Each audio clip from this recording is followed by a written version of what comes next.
Okay, I want you to listen to me read, and I'm going to read this passage to you, okay? This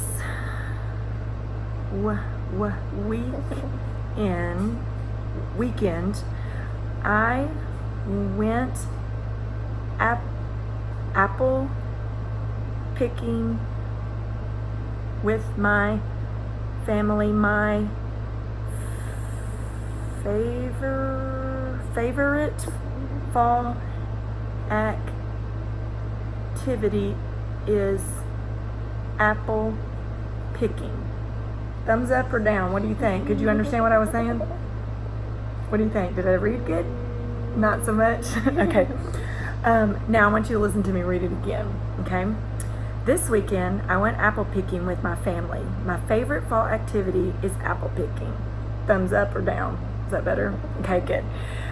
Okay, so we're talking about reading fluency, okay? And we know that fluency is just being able to read quicker and with expression and feeling and pausing when we need to and things like that, okay? So what we're going to do today is we're going to talk about how fluency helps us as a reader, okay? First of all, we're going to look at this little fluency checklist, okay? And we're going to pretend like this says pace, okay? It's a little out of order on here, but P is for pacing, and it says, I didn't read too fast. I sound like I'm talking with my friend. So you're not reading too slow, not too fast. If I read it like this weekend I went apple picking with my family, my favorite that doesn't sound good either, does it? Okay, so you got to make sure that you're reading with the right speed. Okay, so A is for accuracy, which means I read the words right. If I said, this weekend I went apple picking with my family, does that make sense? No. So I made a mistake, so then that can change the meaning of the text, okay? And I didn't add any extra words in there, okay? So that's A. C is for comprehension. I can explain what I learned in the text. I can read to learn. So I know that this weekend I went apple picking with my family. That's what the passage is talking about, and it's one of my favorite hobbies or whatever, okay? And then the last one is E, expression. I don't sound like a robot. This weekend I went apple, that sounds funny. And so I read smoothly with feeling and expression. Okay, so pacing, accuracy, comprehension, and expression. That's what we're trying to get, okay? So we're going to use this little candy bar as our analogy here, okay? So when you think about fluency, do you want to eat the whole candy bar at one time, just like cram it in? No, that would be too much, too quick. You choke, it would just be bad. It's like at Las Vegas, I got a big candy bar. You did? You got a big one? That would be really hard to eat, okay? What about if you took a tiny, tiny little piece of the candy bar? Would that satisfy you? I mean, it wouldn't fill you up, would it? It would be kind of hard. You'd have to eat a whole bunch of these to make it taste good, right? But if we took a piece of our candy bar, if we broke it off into one chunk or piece, that would be about the right size to start with, right? And if we did a chunk and then another chunk and another chunk, pretty soon we'd have the whole candy bar eaten, right? Okay, so what we're gonna do is this is the same thing with reading. We're gonna look at words and how we can chunk them together and stuff to make it a little bit quicker.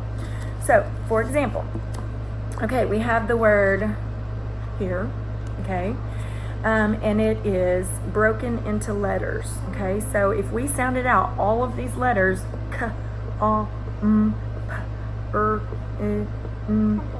yeah, that would take forever though, but you know this word, so it's easy for you to see.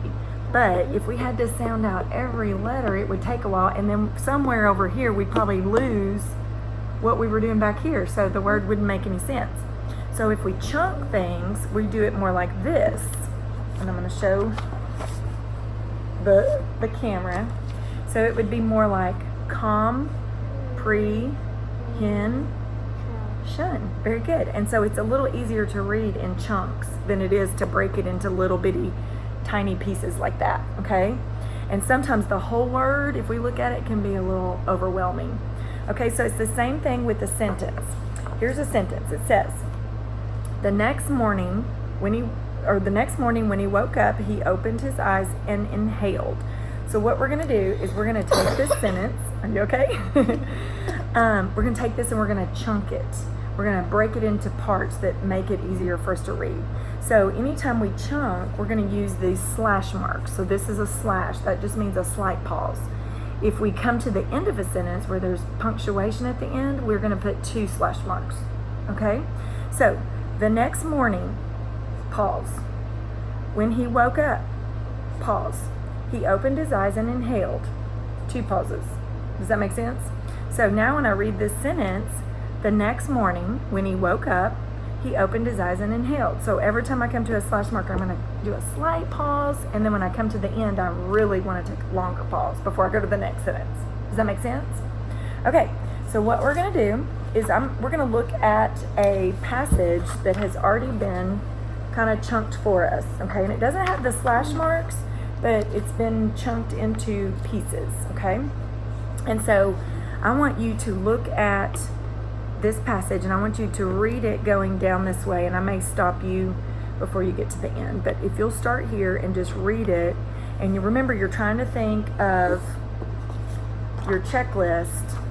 You know, you want good pacing, you want to read the words accurately, and you want to comprehend what you're reading, and then of course use expression. Okay, so start right here. Jill and her dad went to the bakery for breakfast. Jill could see the baker placing trays in the massive oven. The baker asked Jill if she would like a tour of the kitchen. Jill smiled and said yes. The baker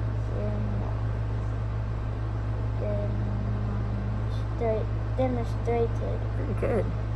how the large mixer worked.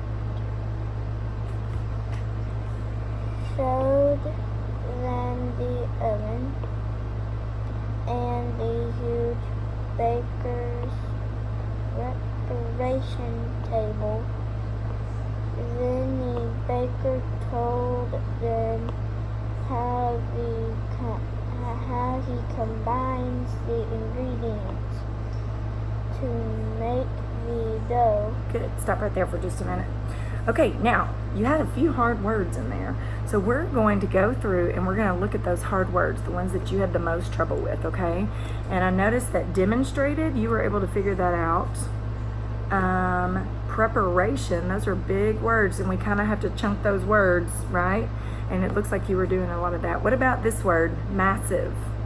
You figured it out, but it kind of got you hung up for a minute. Okay, do you see any other words that, what about, and let's see, we stopped right here.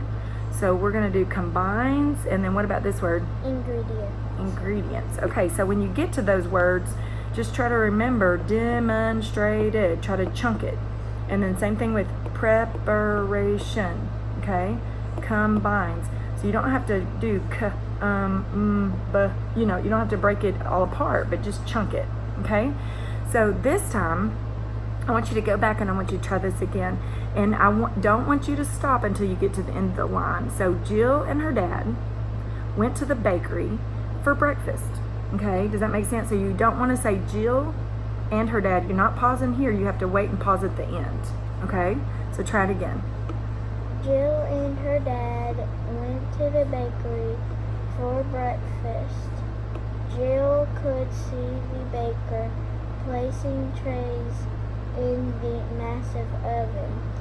The baker asked Jill if she would like a tour of the kitchen. Jill smiled and said yes. The baker demonstrated how the large mixer worked. Showed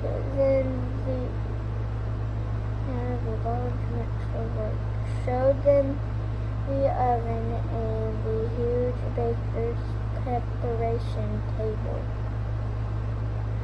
Then the baker told them how he combines the ingredients to make the dough.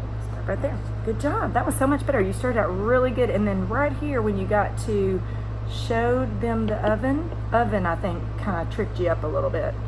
Okay, so remember, anytime you see punctuation like a comma, you're just pausing and you're adding on. Okay, so there was a comma, so that's a comma series right there. So the baker demonstrated how the large mixer worked, showed them the oven, and the huge baker's preparation table. So that's all one sentence. It kind of drags on a little bit, okay?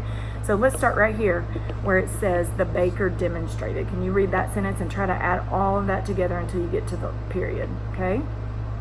The baker demonstrated how the large mixer worked, showed them the oven and the huge baker's preparation table. Good job. And when you get to and, you might do some expression there. You might say, uh-oh, no,